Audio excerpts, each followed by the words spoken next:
Hello दोस्तों, मैं सिंपी वर्मा आप सभी लोग का मिशन रोजगार परिवार में हार्दिक स्वागत करती हूँ। दोस्तों, आप लोग कैसे हैं?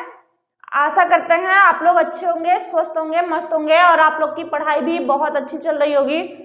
दोस्तों, आप सभी लोग क्लास को ज्यादा से ज्यादा शेयर करेंगे और आप वीडियो को लाइक नहीं कर रहे हैं। जितने लोग क्लास देखते हैं उतने लोग वीडियो को लाइक नहीं करते हैं। सभी लोग वीडियो को लाइक करेंगे, चैनल को सब्सक्राइब करेंगे। दोस्तों, आप लोग यदि हमारे व्हाट्सएप ग्रुप से जुड़ना चाहते हैं तो डिस्क्रिप्शन में लिंक दे रखी है। आप हमारे व्हाट्सएप ग्रुप से, हमारे टेलीग्राम चैनल से और फेसबुक से आप लोग जुड़ सकते हैं। तो सभी लोग जो है डिस्क्रिप्शन में जा करके लिंक पे क्लिक करके आप लोग हमारे फेसबुक आईडी, व्हाट्सएप और जो है टेलीग्राम से जुड़ सकते हैं। ठीक है दोस्तों, हम लोग पढ़ रहे थे, देखिए छंद, जिसमें हमने आपको छंद के अंग 7 बताए हैं, जिसमें हम सभी लोग 5 अंग पढ़ लिए हैं।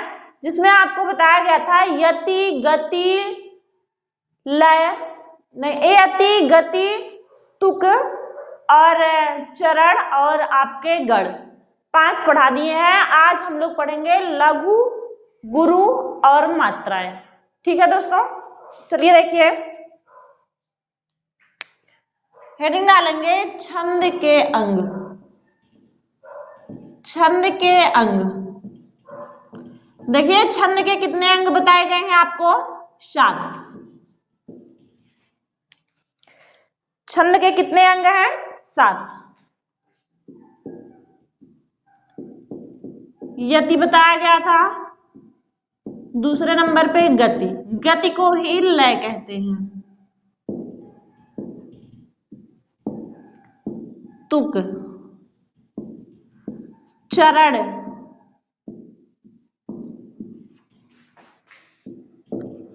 गण,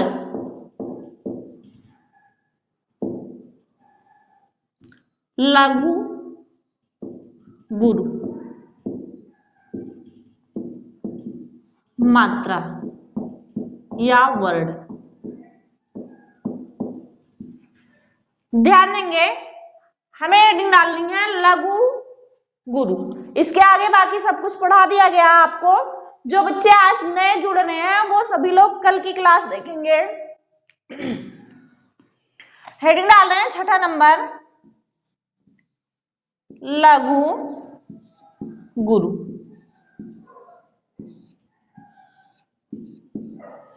ध्यान देंगे, लघु का जो पहचान होता है, लघु की जो पहचान चिन्ह वो क्या है? ऐसे। और गुरु की, गुरु माने बड़ा, गुरु को दीर्घ भी कहा जाता है। इसकी पहचान चिन्ह ये है, यस के तरीके से बना हुआ है और इसे हम मात्रिक छंद में 2 मात्रा गिनेंगे। वर्णिक छंद में दोनों को एक एक ही गिना जाता है, लेकिन मात्रिक छंद में गुरु को 2 मात्रा गिनेंगे और लघु को 1 मात्रा गिनेंगे। ठीक है दोस्तों, तो आपका लघु और गुरु ये हो गया। अगले हेडिंग डालेंगे मात्रा या वर्ड, कि हम लोग मात्राएं कैसे लगाएंगे, किन किन चीजों पे जो है लघु की मात्रा लगेगी, किन किन वर्ड पे गुरु की मात्रा लगेगी। हम मात्राएं लगाना सीखेंगे, उसके बाद फिर हम छंद पढ़ेंगे। ठीक है दोस्तों, चलिए देखिए, हेडिंग डालेंगे सभी लोग 7वां नंबर, मात्रा या वर्ड।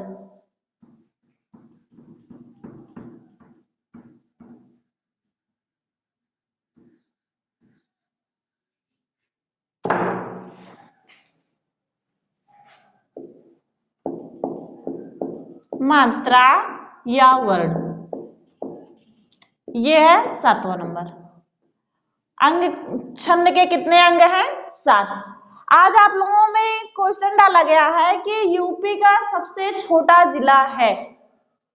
सबको पता होना चाहिए यूपी का सबसे छोटा जिला क्या है। आप लोग जरूर उस पर अपना आंसर देंगे। ठीक है, देखते हैं। सबसे पहले हम मात्रा देखेंगे। देखिए मात्राएं हमेशा स्वरों की होती हैं। हमने आपको वर्णमाला पढ़ाते समय बताया है कि मात्राएं हमेशा स्वर की होती हैं जो व्यंजनों में लगाई जाती हैं, जो स्वर या व्यंजन दोनों में लगती हैं। ध्यान देंगे तो मात्राएं दो होती हैं, एक लघु मात्रा होती है और दूसरा दीर्घ। अभी हमने बताया। देखिए लघु की मात्रा आपका जो मूल स्वर है, मूल स्वरों की संख्या कितनी है? 4। क्या है? छोटा, छोटी, छोटाऊ, री। जो हमारे मूल स्वर हैं इन पे क्या लगेगा? लघु लगेगा। लघु में जो हमारे मूल स्वर हैं इन पे हमेशा क्या लगेगा? लघु की मात्रा लगेगी। क्लियर है दोस्तों? आगे देखते हैं दीर्घ की मात्रा किन किन वर्डों पर लगेगी। ये जो है जैसे छोटा, छोटी, छोटाऊ, री, किसी भी व्यंजन के साथ हो तो हमेशा इन पे जो है लघु लगेगा, एक मात्रा लगेगा, एक पाई लगेगी। ठीक है दोस्तों, आगे देखते हैं दीर्घ में जैसे बड़ा, बड़ी, बड़ाऊ, ए ओ, औ। इन पे कौन सी मात्रा लगेगी? दीर्घ।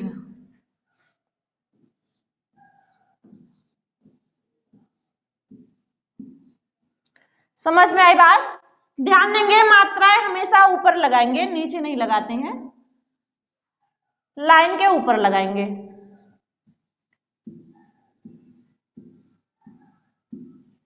समझ में आया? हमारे 11 स्वर हो गए, छोटा, छोटी, छोटाऊ, री। ये केवल 4 स्वर ऐसे हैं जो मूल स्वर हैं जिन पे लघु लगेगा। बाकी आपके जितने भी स्वर हैं उन पे क्या लगेगा? दीर्घ लगेगा, गुरु लगेगा। ठीक है, गुरु। समझ में आई बात? अब देखते हैं इसके बाद हमने आपको 11 स्वर पढ़ाया है, तो 11 स्वर तो आपके हो गए। इसके बाद आपका अयोग वाह बचता है जिसको हम अनुस्वार या विसर्ग बोलते हैं, अंक या आह बोलते हैं। तो ध्यान देंगे उस पे क्या लगेगा, क्योंकि वो भी मात्राएं आती हैं। तो हमेशा देखिए अनुस्वार पर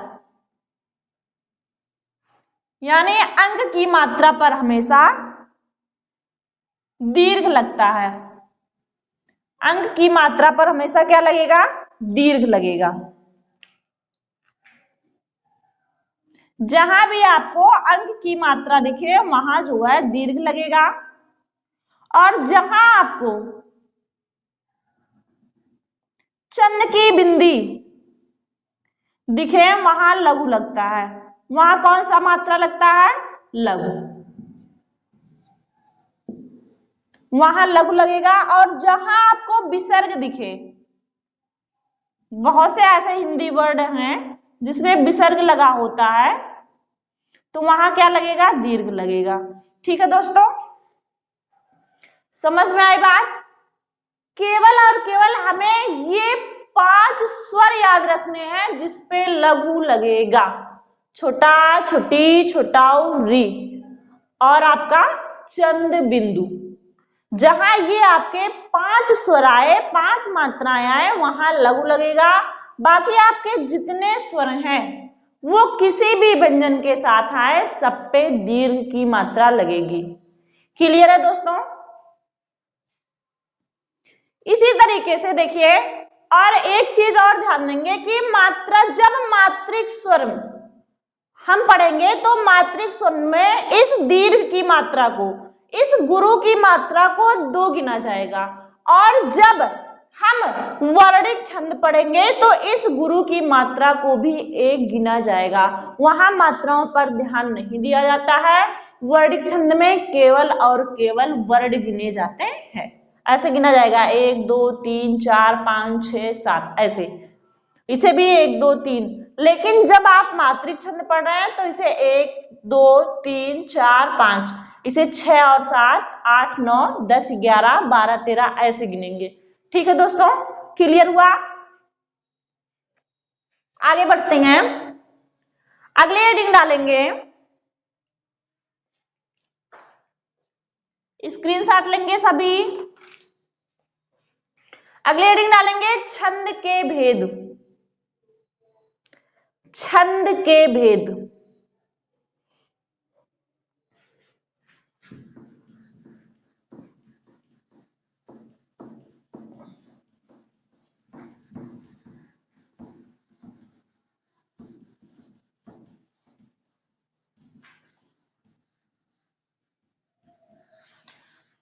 छंद के भेद देखेंगे।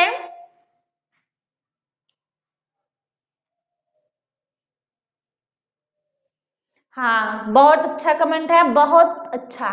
कि एक बच्चे ने पूछा है कि मैम अगर आधा वर्ड आएगा तब क्या लगेगा, लघु लगेगा या दीर्घ लगेगा। बहुत अच्छा जो है, देखेंगे मात्राओं में ही देखेंगे। कह रहे हैं जैसे जब आधा वर्ड आ जाए, कह रहे हैं व्यवहार। बहुत इंपॉर्टेंट टॉपिक है कि यदि आधा वर्ड पहले आता है तो इस पे कोई मात्रा नहीं लगती है। इस पे देखिए, या में छोटा है तो लघु लगेगा, वा में छोटा है तो लघु लगेगा, हा में बड़ा है तो दीर्घ लगेगा, रा में छोटा है तो लघु लगेगा। लेकिन जब यही आधा वर्ड बीच में आ जाए, जैसे सत्य,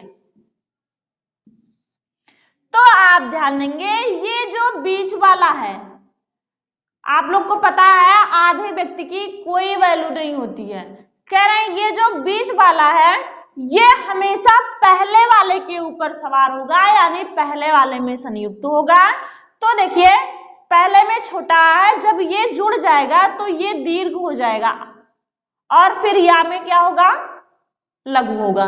समझ में आई बात? कि जब बीच में आधा वर्ड मिले, कोई भी वर्ड बीच में मिले, तो वो पहले वाले पे संयुक्त होकर के पहले वाले को दीर्घ कर देगा, बड़ा कर देगा, और पीछे वाला जो है वो हमेशा वैसे ही रहेगा।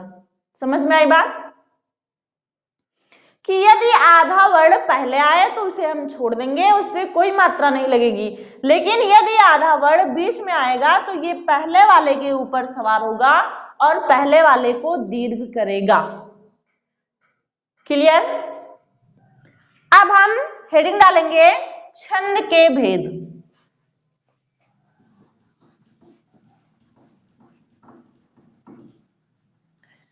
छंद के भेद।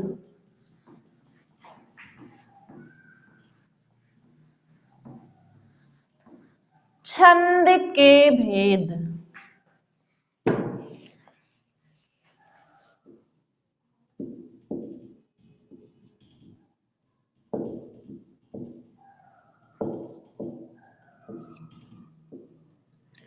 छंद के कितने भेद हैं दोस्तों? दो। कितने भेद हैं? दो। कह रहे हैं छंद के दो भेद हैं। दो भेद हैं। छंद के कितने भेद हैं? दो। नंबर 1 देखेंगे, मात्रिक छंद। मात्रिक छंद। नंबर 2 देखेंगे, वर्णिक छंद। वर्णिक छंद। ध्यान देंगे, कह रहे हैं जिस छंद में केवल मात्राएं गिनी जाती हैं, केवल मात्राओं पर ध्यान दिया जाता है, वो मात्रिक छंद होते हैं। और जिन छंद में केवल वर्ण गिने जाते हैं वो वर्णिक छंद होते हैं।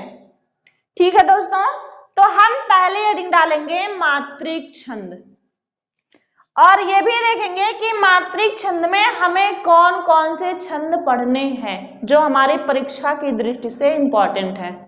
ठीक है, हेडिंग डालेंगे मात्रिक छंद।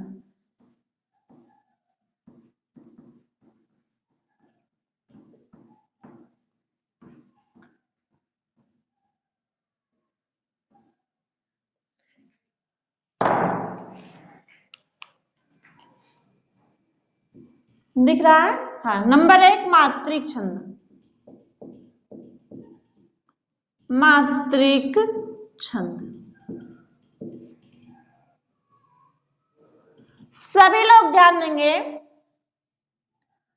मात्रिक छंद जो है ये 3 प्रकार का होता है। कितने प्रकार का? 3। या मात्रिक छंद के 3 भेद हैं या 3 प्रकार हैं। समझेंगे इसे?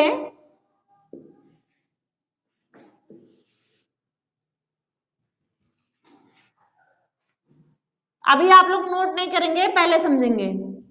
देखेंगे इसके 3 भेद हैं, 3 प्रकार हैं। नंबर 1 है सममात्रिक छंद। सममात्रिक छंद। नंबर 1 क्या है? सममात्रिक छंद। नंबर 2 है आपका अर्ध सममात्रिक छंद। अर्ध सममात्रिक छंद।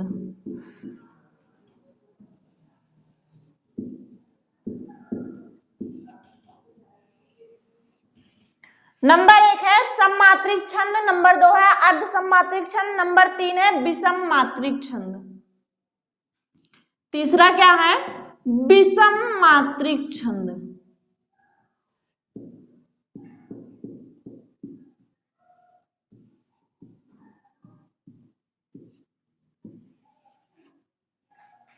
समझेंगे इसे। हमने आपको बताया कि छंद में 4 चरण होते हैं।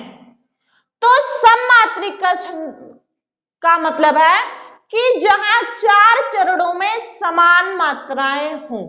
जैसे कोई भी छंद हो उसमें 1 2 3 4 और इन चारों में समान मात्रा हो।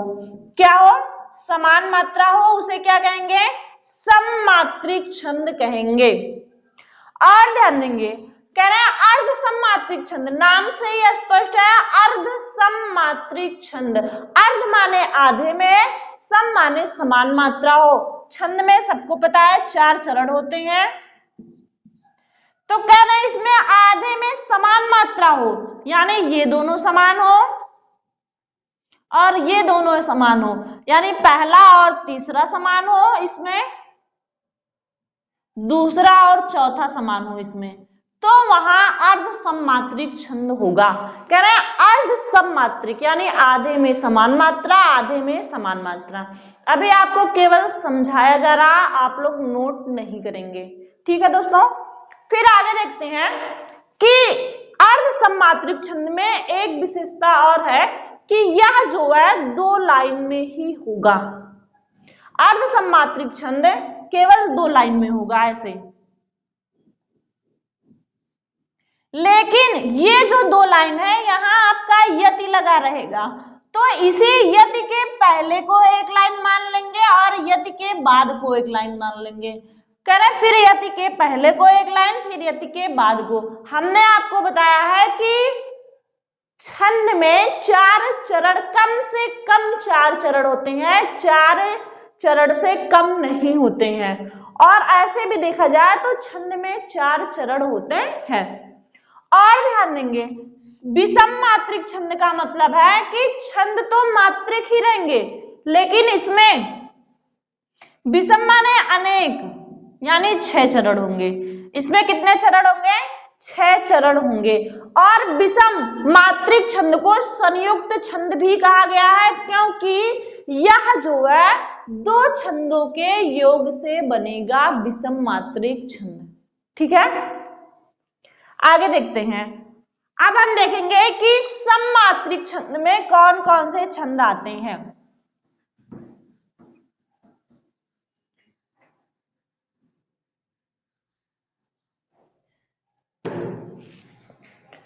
आपको पहला बताया गया सममात्रिक छंद, तो देखिए इसमें कौन कौन से छंद आपको पढ़ने हैं। सबसे पहले आपको पढ़ना है चौपाई, फिर फिर दूसरे नंबर पे आपको पढ़ना है चौपाई। दोनों में अंतर है, मात्राएं भी अलग हैं दोनों में।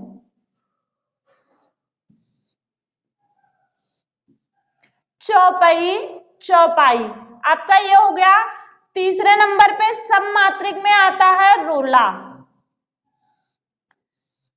चौथे नंबर पे सममात्रिक में आता है गीतिका।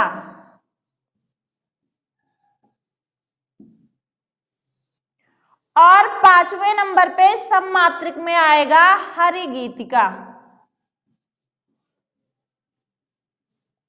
हरिगीतिका।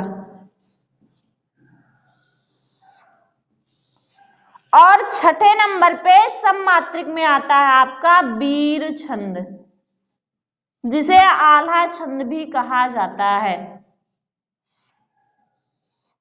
वीर छंद, इसे और क्या कहा जाता है? आल्हा छंद भी कहा जाता है।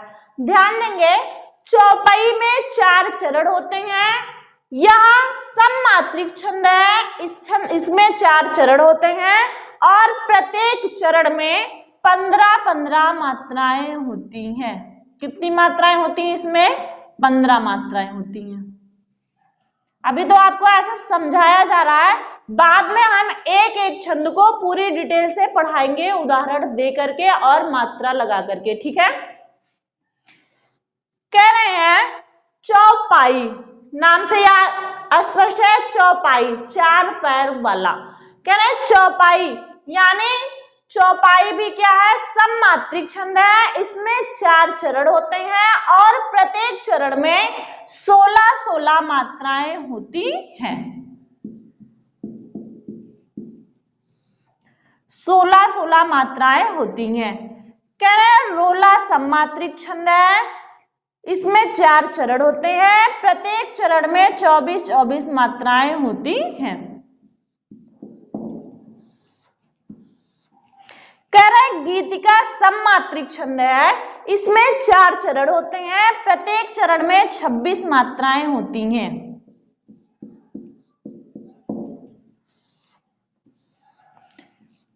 कह रहे हैं हरिगीतिका सममात्रिक छंद है। इसमें 4 चरण होते हैं, प्रत्येक चरण में 28-28 मात्राएं होती हैं।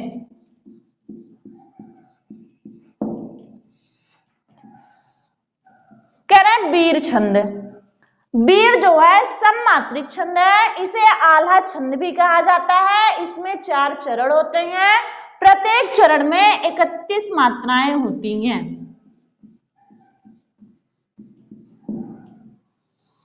क्लियर? देखिए, यहां से आपको एकदम स्पष्ट हो जाएगा कि चौपाई से छोटा चौपाई होता है, जिसमें 15 मात्राएं होती हैं। 4 चरण होते हैं, चारों चरण में 15-15 मात्राएं होती हैं। कभी भी आप ध्यान दीजिए, जो कंपटीशन की परीक्षाएं होती हैं उसमें 4 चरण दे करके जो है उदाहरण नहीं पूछे जाते। हमेशा एक लाइन देगा, एक चरण देगा और उसने पूछेगा कि इस पंक्ति में कौन सा छंद है। समझ में आई बात? फिर चौपाई, चौपाई में 4 चरण होते हैं और प्रत्येक चरण में 16-16 मात्राएं होती हैं। रोला में 4 चरण होते हैं और चारों में 24-24 मात्राएं होती हैं। गीतिका में 4 चरण होते हैं, चारों में 26 मात्राएं होती हैं। हरिगीतिका में 4 चरण होते हैं, चारों में 28 मात्राएं होती हैं। वीर छंद, इसे आला छंद के नाम से भी जाना जाता है। इसमें 31 मात्राएं होती हैं। क्लियर है दोस्तों? आपको सममात्रिक छंद में इस 6 छंद को पढ़ना है। आप कोई भी परीक्षा की तैयारी कर रहे होंगे, A to Z जितनी परीक्षाएं होती हैं सब में आपको यही 6 छंद पढ़ाए जाते हैं। इससे ज्यादा सममात्रिक छंद में कोई छंद नहीं पढ़ाया जाता। ठीक है, और देखेंगे अर्ध सममात्रिक। इसके बाद हम देखते हैं अर्ध सममात्रिक छंद।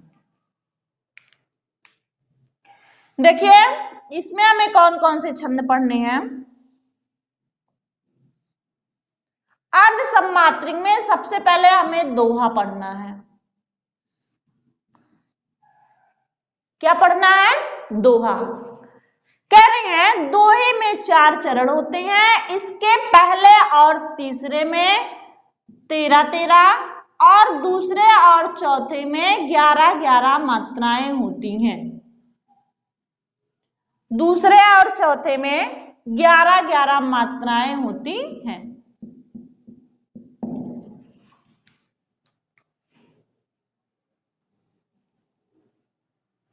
क्लियर? कि दोहा में 4 चरण होता है। देखने में तो 2 लाइन रहेगा। अभी हमने आपको समझाया, जैसे रहीमन पानी राखिए बिन पानी सब सून। रहीमन पानी राखिए, यहाँ कॉमा लगा है, यहाँ यति लगा है, तो यहाँ तक 13 मात्रा आएगी।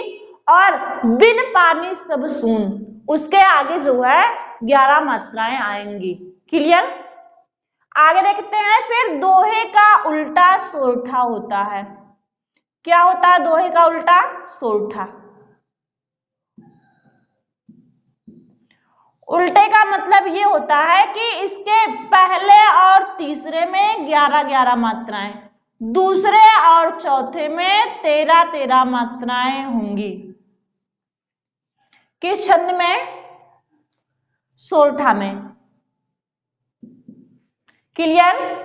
कि दोहे का उल्टा सोरठा होता है। इसमें 4 चरण होते हैं। इसके पहले और तीसरे में 11-11 मात्राएं, दूसरे और चौथे में 13-13 मात्राएं होती हैं। क्लियर है? आगे देखेंगे। एक छंद है बरवे, इंपॉर्टेंट है। बरवे छंद देखिए, इसके पहले और तीसरे में 12-12 मात्राएं होती हैं, दूसरे और चौथे में 7-7 मात्राएं होती हैं। इसे आप ऐसे याद करेंगे, बा से बरवे के बा से विषम में पहला और तीसरा वर्ड जो है, पहला और तीसरी गिनती विषम होती है ना। कह रहे बा से बरवे के बा से विषम में बा से 12-12 मात्राएं, सा से सम में सा से 7-7 मात्राएं होंगी। क्लियर? कह रहे हैं बा से बरवे के बा से विषम में बा से 12-12 मात्राएं होती हैं, सा से सम में सा से 7-7 मात्राएं होती हैं। क्लियर? बरवे एक अर्ध सम्मात्रिक छंद है। इसमें 4 चरण होते हैं। इसके पहले और तीसरे में 12-12 मात्राएं, दूसरे और चौथे चरण में 7-7 मात्राएं होती हैं। क्लियर? अगला एक छंद है उल्लाला। कौन सा छंद है? उल्लाला।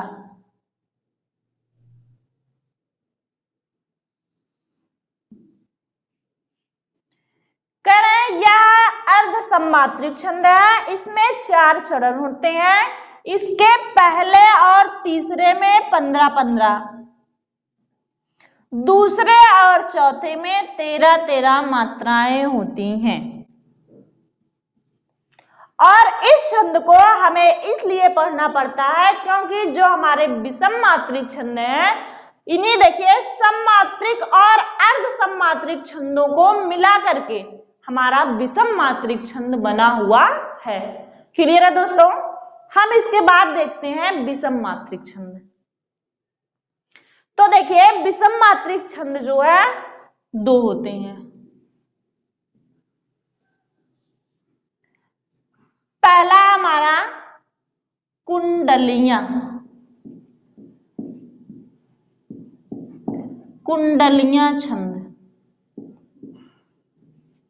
देखिए, यह जो है 2 छंद के योग से मिलके बना हुआ है कुंडलियां छंद। पहले इसमें दोहा आएगा, फिर इसमें रोला आएगा। तो ये दोहा प्लस रोला से मिलके बना हुआ है। यही परीक्षाओं में आपके पूछा जाता है कि कुंडलियां छंद किन 2 छंदों के योग से बना हुआ है। दोहा प्लस रोला। आपको पता है किसी भी परीक्षाओं में 6 लाइन दे करके वो उदाहरण नहीं पूछेगा। और इस कुंडलियां छंद की एक पहचान और है कि यह जिस शब्द से शुरू होता है उसी शब्द से इस छंद का अंत होता है। हम आपको उदाहरण बताएंगे तो उसमें हम बताएंगे। ठीक है दोस्तों, आगे देखते हैं फिर। और इसकी एक और पहचान है कि दोहे का जो अंतिम चरण होता है, जो चौथी लाइन होती है, वह रोले के प्रथम चरण में दोहराई जाती है।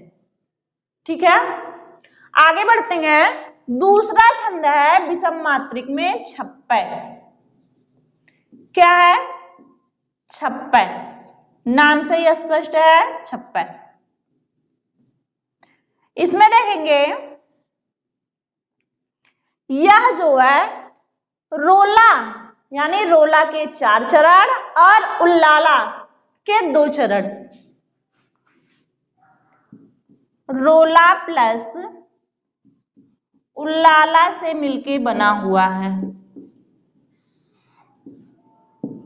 और ध्यान देंगे यहां देखिए दोहे की केवल 2 लाइन ली जाएगी, 2 लाइन गिनी जाएगी। ऐसे पहली लाइन दोहे की, दूसरी लाइन, फिर रोला की 4 लाइन। दोहे की पहली लाइन हो गई, रोला की 4 लाइन हो गई, इसलिए इसमें 6 लाइन होते हैं। समझ में आई बात? यहां देखिए, यहां यति को दोहे के यति को नहीं गिना जाता, यहां उसके एक ही यानी 2 चरण को एक लाइन मान लिया जाता है। जैसे रोला में होता है कि 4 चरण होते हैं, इसी प्रकार दोहे में यहां जो है, यहां तो आप पहला तीसरा पढ़ रहे हैं, लेकिन यहां आपको 2 लाइन देखा जाएगा।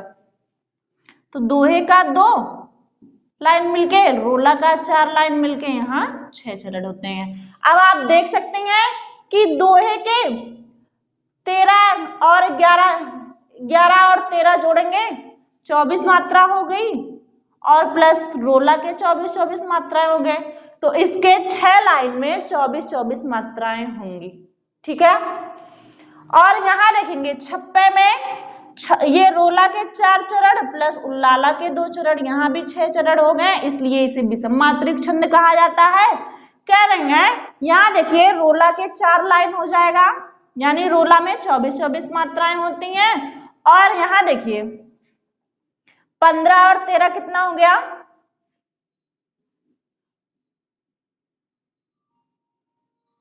28। तो इसके देखिए छप्पे के 4 चरण में 24 मात्राएं होंगी, लेकिन 2 चरण में 28 मात्राएं होंगी। समझ में आई बात? कि 4 चरण में 24 मात्रा होगी और 2 चरण में 28 मात्रा होंगी। और छप्पे जो है, ये कई बार पूछा गया परीक्षाओं में कि छप्पे छंद किन 2 छंदों के योग से बना हुआ है? तो क्या है? रोला प्लस उल्लाला। ये आपको आगे कर देगा, कहेगा उल्लाला प्लस रोला, तो आपका गलत हो जाएगा। पहले 4 चरण रोला के होंगे, फिर 2 चरण उल्लाला छंद के होंगे। क्लियर है दोस्तों? अब आप लोग स्क्रीनशॉट ले लीजिए, फिर हम एक बार दोबारा समझाएंगे इसे।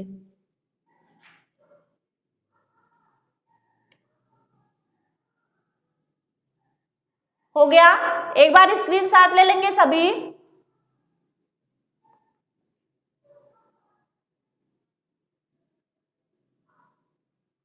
हाँ, आगे बढ़ते हैं। आपको मात्रिक छंद में इतने छंदों के बारे में पढ़ना है।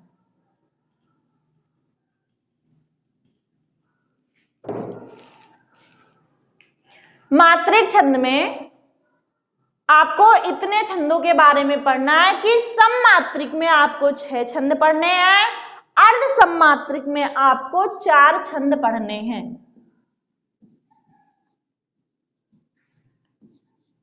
और विषम मात्रिक में आपको 2 छंद पढ़ने हैं। समझ में आई बात? कह रहे मात्रिक छंद के 3 भेद होते हैं, सममात्रिक छंद, अर्ध सममात्रिक छंद और विषम मात्रिक छंद। कह रहे हैं कि सममात्रिक छंद में जैसे चौपई, चौपाई, रोला, गीतिका, हरिगीतिका और वीर छंद। क्योंकि इसमें 4 चरण होते हैं और चारों चरणों में समान मात्राएं होती हैं, इसलिए इसे सममात्रिक छंद कहा जाता है। अर्ध सममात्रिक में हमें 4 छंद पढ़ने हैं, जिसमें दोहा, सोठा, बरवे, उल्लाला।